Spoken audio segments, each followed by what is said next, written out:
الحمد للہ رب العالمین والصلاة والسلام علی سید الانبیاء والمرسلین وعلی آلہ واصحابہ اجمعین اما بعد اعوذ باللہ من الشیطان الرجیم بسم اللہ الرحمن الرحیم کلا ان الانسان لیطغی ان رآہ استغنی ان الی ربک الرجعی صدق اللہ العظیم۔ محترم ناظرین، گزشتہ کل سے ہم نے سورہ اقرا کی تشریح اور تفسیر آپ حضرات کی خدمت میں پیش کرنا شروع کیا۔ گزشتہ مجلس میں سورہ اقرا کی ابتدائی 5 آیتیں اور اس کے متعلق مختصر وضاحت اور شان نزول ذکر کر چکے۔ آج کی اس مجلس میں ہم 6 اور 7 اور 8ویں ان 3 آیتوں کے اوپر مختصر روشنی ڈالیں گے، ان کا ترجمہ اور ان آیات کا شان نزول آپ حضرات کی خدمت میں پیش کرنے جا رہے ہیں۔ کلا ان الانسان لیطغی، ترجمہ اس آیت کریمہ کا یہ ہے، سچ مچ بے شک آدمی حد سے نکل جاتا ہے، سچ مچ بے شک آدمی حد سے نکل جاتا ہے۔ رآہ استغنی، اس وجہ سے کہ اپنے آپ کو مستغنی دیکھتا ہے۔ ان الی ربک الرجعی، یہ مخاطب تیرے رب ہی کی طرف سب کا لوٹنا ہوگا، یہ مخاطب تیرے رب ہی کی طرف سب کا لوٹنا ہوگا۔ ایک بات ہم گزشتہ مجلس میں سورہ فاتحہ کے موقع پر ذکر کر چکے تھے کہ قرآن کریم کا ترتیب نزول الگ ہے اور قرآن کریم کا تلاوت کی جو ترتیب ہے وہ بھی الگ ہے، یعنی ترتیب نزولی الگ ہے اور ترتیب تلاوت الگ ہے۔ چونکہ سورہ اقرا کی ابتدائی 5 آیتیں، اس کے بارے میں علماء کرام کا اتفاق ہے کہ اول وحی یہی ہے، یعنی وحی کی جو ابتدا ہوئی تو یہی 5 آیتیں، انہی 5 آیت سے وحی کی ابتدا ہوئی تھی۔ نبی اکرم صلی اللہ علیہ وسلم غار حرا میں تھے اور جو سیدنا جبرائیل علیہ السلام تشریف لائے تھے تو وحی کی ابتدا جس وقت ہوئی تو یہی 5 آیتیں لے کر آئے تھے۔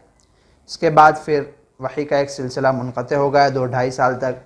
پھر اس کے بعد سورہ مدثر کی ابتدائی چند آیتیں، مزمل کی چند آیتیں اور مکمل سورہ فاتحہ اتری تھی۔ اب یہ سورہ اقرا کی جو بعد کی کچھ آیتیں ہیں وہ بھی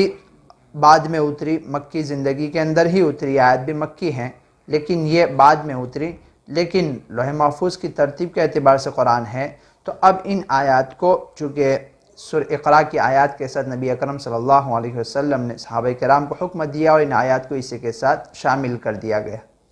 خیر، یہ بتلانا مقصود تھا کہ قرآن کریم کی ترتیب نزولی الگ ہے اور ترتیب تلاوت الگ ہے، یہ آیت ابتدا میں نہیں اتری تھی، یہ بعد میں اتری تھی۔ اب ہم آگے چلتے ہیں۔ کلا ان الانسان لیطغی، سچ مچ بے شک انسان بڑا سرکش ہے۔ انسان کی ناشکری اور سرکشی اس آیت کریمہ کے اندر اللہ تبارک و تعالی نے بتلائی ہے کہ انسان بڑا سرکش ہے، ناشکرا ہے۔ چونکہ گزشتہ آیت میں اللہ تبارک و تعالی نے اپنی خلاقیت اور ربوبیت کا ذکر کیا تھا،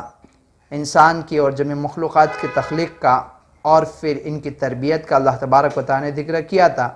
ان آیات کے اندر، اور انسان کو اللہ تبارک و تعالی نے تعلیم وغیرہ سے جو علم دیا اللہ تبارک و تعالی نے، ان احسانات کو اللہ تبارک و تعالی نے گزشتہ آیت میں ذکر کیا تھا۔ اب ان احسانات یعنی گویا کہ اللہ تعالی بندوں کے اوپر جو احسان کیے، انسانوں کے اوپر جو اللہ تعالی نے انعامات کے ان احسانوں کو جتلایا تھا، تو ان احسانات کا تقاضا یہ تھا کہ بندہ اللہ تبارک و تعالی کا فرمانبردار اور احسان مند اور مرہون منت ہوتا، یعنی اللہ تبارک و تعالی کی اطاعت کرتا، اللہ کی مان کر زندگی گزارتا۔ لیکن الٹا اثر یہ ہوا کہ یہ انسان سے مراد یہاں پر کافر ہے، ناشکرے ہیں، کافر لوگ ہیں کہ انسان اللہ تبارک و تعالیٰ کی مان کر زندگی گزارتے، ان نعمتوں پر اللہ تبارک و تعالیٰ کا شکر بجا لاتے، اس کے بجائے وہ اللہ کی ناشکری کرتے ہیں اور اللہ تبارک و تعالیٰ کی نافرمانی کرتے ہیں اور تابعداری نہیں کرتے، اور ایسے انسان سے مراد کافر لوگ ہی ہیں۔ چونکہ انسان کی اصل تو اتنی ہی تھی، انسان تو بالکل جمے ہوئے خون سے اللہ تعالیٰ نے اس کو پیدا کیا، جاہل محض تھا، اللہ تعالیٰ نے اس کو علم دیا، پھر بھی انسان اپنی حقیقت کو سمجھتا نہیں اور اپنی دنیاوی دولت کے اوپر انسان اتراتا ہے، سرکشی کرتا ہے اور تکبر کرتا ہے اور غرور کرتا ہے۔ تو اللہ تبارک و تعالیٰ نے ایسے انسانوں کے بارے میں فرمایا کہ بے شک انسان تو بڑا سرکش ہے۔ شان نزول دیکھتے اس آیت کریمہ کا، چونکہ شان نزول ہی سے آیت کریمہ کی تفسیر سمجھنے میں زیادہ مدد ملتی ہے، جیسا کہ اس سے پہلے ہم ذکر کر چکے ہیں۔ شان نزول کے بارے میں مفسرین نے ایک بات لکھی ہے کہ اس آیت کریمہ میں اشارہ ابو جہل کی طرف ہے، ملعون ابو جہل کی طرف اس آیت کریمہ میں اشارہ ہے۔ اس کا شان نزول یوں لکھتے ہیں مفسرین کہ نبی اکرم صلی اللہ علیہ وسلم ایک مرتبہ نماز ادا کر رہے تھے مکہ میں، تو اس وقت ابو جہل نے دیکھا اور کہنے لگا کہ میں نے آپ کو کئی مرتبہ نماز پڑھنے سے روکا ہے۔ تو نبی اکرم صلی اللہ علیہ وسلم نے اس کو ذرا جھڑکا اس بات پر، تو وہ غصے ہو گیا اور کہنے لگا کہ مکہ میں سب سے بڑا مجمع میرے ساتھ ہے۔ پھر اور آگے کہنے لگا کہ اب کی بار اگر میں آپ کو نماز پڑھتے دیکھوں گا تو نعوذ باللہ میں آپ کی گردن پر پاؤں رکھ دوں گا۔ خیر وہ ایسا کہہ کر ایک مرتبہ نبی اکرم صلی اللہ علیہ وسلم نماز ادا کر رہے تھے، تو وہ اسی قصد سے چلا، تو وہ ذرا آگے گیا اور پھر رک گیا اور وہ پیچھے ہٹنے لگا۔ پوچھنے پر بتایا تو وہ کہنے لگا کہ مجھے ایک آگ کی خندق حائل معلوم ہوئی کہ میرے آگے ایک آگ کی خندق ہے اور اس میں کچھ پردار چیزیں یعنی پر والی چیزیں نظر آئی۔ تو نبی اکرم صلی اللہ علیہ وسلم نے اس موقع پر فرمایا کہ وہ فرشتے تھے، اگر وہ ذرا بھی آگے آتا تو فرشتے اس کی بوٹی بوٹی نوچ کر فرشتے اس کی بوٹی بوٹی کر کے اس کو نوچ کر ڈالتے، یعنی اس کو نوچ ڈالتے، اس کو بوٹی بوٹی کر دیتے، اس کو ختم کر دیتے فرشتے۔ یہ تو آیت کریمہ کا شان نزول ہے کہ ابو جہل کی اس غلط قصد پر، غلط ارادے پر جب اس غلط ارادے سے آگے چلا تو اللہ تبارک و تعالیٰ نے اس کو اس طرح کی بات فرمائی اور اس وقت یہ آیت کریمہ اتری تھی۔ خود آگے چل کے آگے کی آیات میں اس کی وضاحت بھی ہے، اَرَأَيْتَ الَّذِي يَنْهَا عَبْدًا إِذَا صَلَّى، کیا بھلا بتلاؤ وہ شخص جو روکتا ہے اسے بندے کو جو نماز پڑھتے ہیں۔ خیر تو اس آیت کریمہ کے اندر اس کی وضاحت بھی ہے۔ ابو جہل کے بارے میں یہ آیت کریمہ اتری کہ وہ سرکشی میں اتر آیا ہے، اللہ تبارک و تعالیٰ نے اس کو اس قدر نعمتیں دی اور اللہ تبارک و تعالیٰ نے اس کی تربیت کی، پھر بھی وہ اللہ کے مقابلے میں غرور میں اور سرکشی میں اتر آیا ہے۔ یہ آیت کریمہ کا شان نزول تھا، اور آیت کریمہ کو اگر صرف ابو جہل کے حد تک محدود نہ رکھے بلکہ عام مانا جائے تو عام تمام مشرکین کفار بھی مراد ہو سکتے ہیں جو اللہ تبارک و تعالیٰ کی ناشکری کرتے ہیں۔ اب یہ انسان کی سرکشی کا سبب کیا ہے؟ انسان کی سرکشی کا سبب وہی ہے، خود آگے والی آیت میں اللہ تبارک و تعالیٰ نے ارشاد فرمایا اَرَآهُ اسْتَغْنَىٰ۔ انسان سرکشی کیوں کرتا ہے؟ انسان اسی لیے سرکشی کرتا ہے کہ وہ اپنے آپ کو بے نیاز سمجھ بیٹھا ہے، اپنے آپ کو وہ محتاج نہیں سمجھتا، بلکہ وہ اپنے آپ کو ہر طرح سے یوں سمجھتا ہے کہ مجھے کسی کی کوئی پرواہ نہیں، کسی کی کوئی ضرورت نہیں۔ چونکہ وجہ یہی ہے کہ انسان اللہ تبارک و تعالیٰ حالانکہ منعم حقیقی ہے، اللہ تبارک و تعالیٰ ہی رب ہے، خالق ہے، مالک ہے، لیکن انسان یوں سمجھتا ہے کہ مجھے اس کی کوئی پرواہ نہیں، کسی کی کوئی ضرورت نہیں، اور انسان اپنی دولت پر اور اپنی طاقت پر اور اپنی ہر نعمتوں کے اوپر جو اللہ تبارک و تعالیٰ نے اس کو دی ہے، ان نعمتوں کے اوپر اتراتا ہے اور اپنے آپ کو بس قابل سمجھتا ہے کہ مجھے کسی کی کوئی پرواہ نہیں۔ یہی وجہ ہے کہ انسان اپنے آپ کو مستغنی سمجھتا ہے، اسی وجہ سے وہ سرکش بن جاتا ہے۔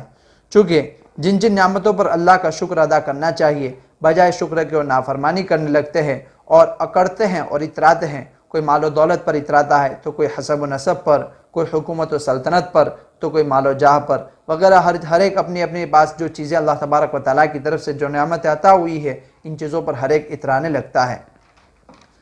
یہاں یہ بتلایا گیا اللہ تبارک و تعالیٰ نے کہ اللہ تعالیٰ کے احسانات کا تقاضا تو یہ تھا کہ اس کی مان کر زندگی گزارتے، فرمانبرداری کرتے، تابعداری کرتے اس کی، لیکن انسان ہے کہ وہ سرکشی میں اتر آیا ہے۔ یا بس صرف ابو جہل کو مراد نہ لے، ابو جہل کو مراد لے تب بھی بات بن جائے گی جیسا کہ شان نزول میں اس کا ذکر ہوا، اور اگر آیت کریمہ کو عام مراد لے تو مکے کے کافر اور مشرکین بھی مراد ہو سکتے ہیں، اور ہر زمانے کے دہریے اور فلسفی اور اسی طرح نیچری لوگ اور اسی طرح وہ لوگ جو اب تکبر کرتے ہیں، اتراتے ہیں اور کفر و شرک میں مبتلا ہے، وہ سب لوگ اس آیت کریمہ کا مصداق بن سکتے ہیں کہ وہ لوگ اپنے آپ کو مستغنی اور بے نیاز سمجھتے ہیں، اسی وجہ سے وہ سرکشی میں مبتلا ہو جاتے ہیں۔ لیکن آگے اللہ تبارک و تعالیٰ نے سرکشی کی تردید فرمائی اور اس کا رد فرمایا اور یہ کہا کہ اِنَّ إِلَىٰ رَبِّكَ الرُّجْعَىٰ۔ انسان تو سرکشی کرتا ہے، لیکن سرکشی کرنے کا تجھے حق کیا؟ آخر تجھے ایک دن اپنے پروردگار ہی کی طرف لوٹ کر آنا ہے۔ بے شک تیرے پروردگار ہی کی طرف سب کو لوٹ کر آنا ہے، یعنی اولاً انسان کو اللہ تعالیٰ ہی نے پیدا کیا اور آخر میں انسان کو اللہ ہی کی طرف لوٹ کر جانا ہے۔